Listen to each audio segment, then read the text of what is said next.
ரகுபதி அவர்களே, நாவடக்கம் தேவை, நாவடக்கம் தேவை. அன்றைக்கு ஒரு எட்டப்பன், இன்றைக்கு ஒரு ரகுபதி.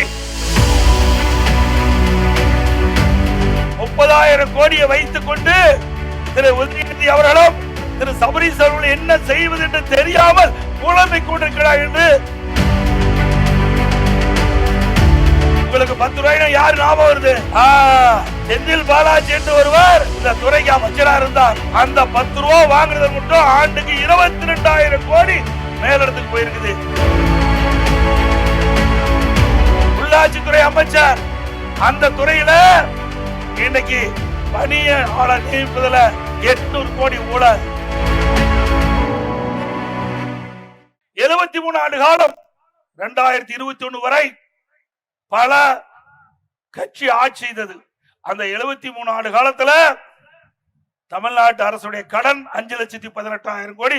ஒரு வருடம் கொரோனா இருந்த காலத்தையும் சேர்த்தி இன்னைக்கு திமுக ஆட்சிக்கு வந்து 5 வருடத்துல 4.25 ஆண்டு முடிஞ்சு போச்சு. 3 மாசம் முடிஞ்சா 5 ஆண்டு நிறைவு பெறுது. இந்த 5 ஆண்டுல 5 லட்சம் கோடி கடன் வாங்கி சாதனை படைத்த அரசு அண்ணா திராவிட முன்னேற்ற கழக அரசு என்பதை நாம் எண்ணி பார்க்க வேண்டும். ஆக இப்படி நாட்டு மக்கள் மீது கடன் சுமத்திய அரசு தேவையா? தேவைங்களா? இதுக்கு எந்த திட்டமும் அல்ல, எந்த ஒரு பெரிய திட்டமும் அல்ல. புதிய மாவட்டத்தை உருவாக்கல, புதிய மெடிக்கல் காலேஜ் கொண்டு வரல, புதிய சட்ட கல்லூரி கொண்டு வரல, புதிய கலை மற்றும் அறிவியல் கல்லூரி கொண்டு வரல, புதிய பாலம் கட்டல, புதிய சாலை அமைக்கல, புதிய தடுப்பணை கட்டல. எவ்வளவும் செய்யாம இவ்வளவு கடன் வாங்கினது.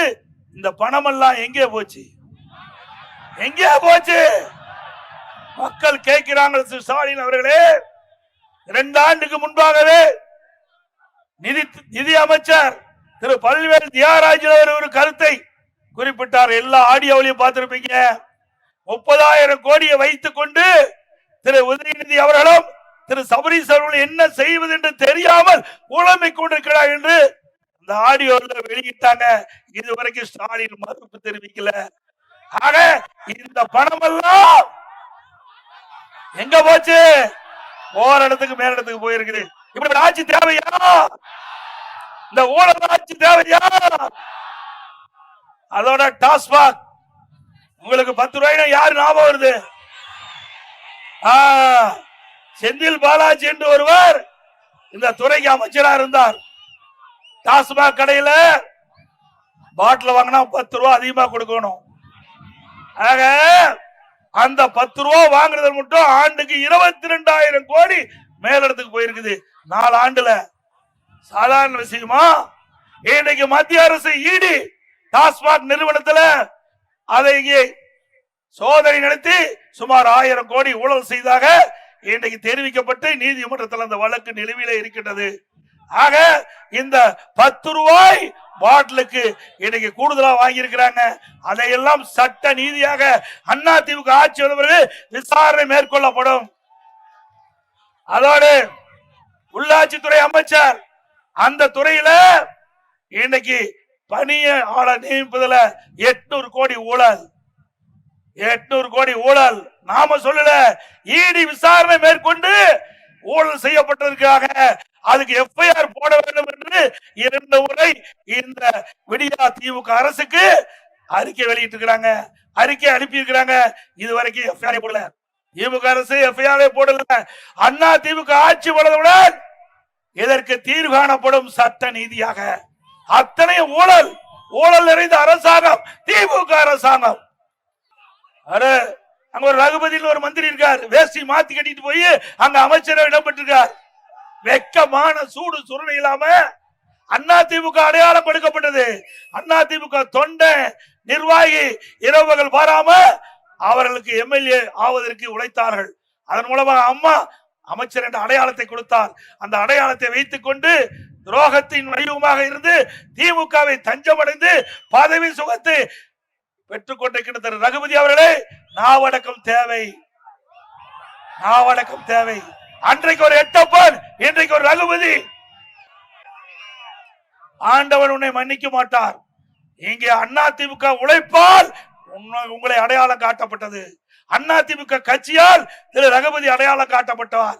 அதனால நீ திமுகவில் அடைக்கலம் பெற்று இன்னைக்கு அமைச்சராக இருக்கிறீங்க. அவர் சொல்றார் லேப்டாப் எடப்பாடி பழனிசாமி நிறுத்தப்பட்டதாக. தவறு. 2019 வரை நாங்க லேப்டாப் கொடுத்தோம். 2020 கொரோனா ஓராண்டு பள்ளி திறக்கல, எந்த டெண்டர் விட முடியல. 21 ஆட்சி மாற்றம். ஆட்சிக்கு வந்த பிறகு இந்த லேப்டாப் திட்டத்தை நிறுத்திட்டாங்க. பல முறை சட்டமன்றத்தில் பிரதான எதிர்கட்சி தலைவர் என்ற முறையில் நம்முடைய அனைத்து இந்திய அண்ணா திராவிட முன்னேற்ற கழக சட்டமன்ற உறுப்பினர்கள் நம்முடைய மாணவ செல்வங்களுக்கு அதிமுக ஆட்சியில் கொடுக்கப்பட்ட அந்த லேப்டாப் வழங்க வேண்டும் என்று கோரிக்கை வச்சோம். நிராகரிச்சுட்டாங்க. இப்போ மக்களுடைய செல்வாக்க திமுக இழந்து விட்டது. இளைஞருடைய செல்வாக்க திமுக இழந்து விட்டது. வேறு வழி இல்லாம இன்றைய தினம் 10 லட்சம் பேருக்கு லேப்டாப் கொடுப்பதாக அறிவிச்சிருக்கிறாங்க. இதுவும் ஒரு பச்சை பொய், இது ஒரு நாடகம். மக்களை ஏமாற்றி அவருடைய வாக்குகளை பெறுவதற்காக தந்திரமாக இன்றைக்கு முதலமைச்சர் இந்த அறிவிப்பை வெளியிட்டிருக்காங்க. நம்ப வேண்டாம். அதிமுக தான் மாணவர்களுக்கு தேவையான உதவிகளை செய்தது. அதிமுக அரசாங்கம், அதிமுக ஆட்சியில பள்ளியிலே படிக்கின்ற மாணவருக்கு காலணி, சீருட, விலையில்லா புத்தகம், நோட்டு, கொண்டு போறதுக்கு பைய, அறிவுபூர்வமான கல்வி கிடைக்க லேப்டாப், பள்ளிக்கு போறதுக்கு சைக்கிள் எல்லாம் வாங்கி கொடுத்தது அதிமுக.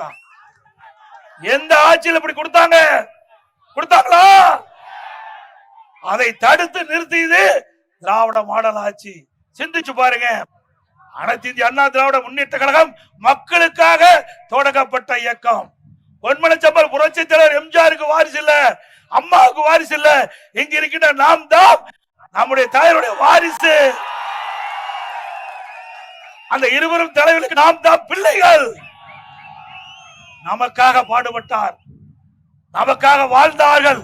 அவருடைய வாழ்க்கையிலே பல்வேறு இடர்பாடுகள், துன்பங்களை சந்தித்தாலும் இந்த நாட்டு மக்களுக்கு நல்ல திட்டங்களை கொண்டு வந்து நிறைவேற்ற வேண்டும் என்ற அந்த எண்ணத்தின் அடிப்படையில் பல்வேறு திட்டங்களை அறிவித்து நடைமுறைப்படுத்தினார்கள். அந்த இருவரும் தலைவர் வழியிலே அதிமுக அரசு தொடர்ந்து செயல்படுத்தியது என்பதை இந்த நேரத்தில் நினைவு கொள்ள வேண்டும். செய்திகளை உடனுக்குடன் தெரிந்து கொள்ள கீழ்கண்ட கேபிள் மற்றும் டிடிஎச் நெட்வொர்க்குகளில் எம்நாடு செய்தி தொலைக்காட்சியை காணுங்கள். பாதகம் செய்பவரை கண்டால் நாம் பயம் கொள்ளலாகாது பாப்பா. மோதி மிதித்து விடு பாப்பா, அவர் முகத்தில் உமிழ்ந்து விடு பாப்பா. அண்மை செய்திகளை உடனுக்குடன் தெரிந்து கொள்ள இணைந்திருங்கள் எம்நாடு தொலைக்காட்சியுடன்.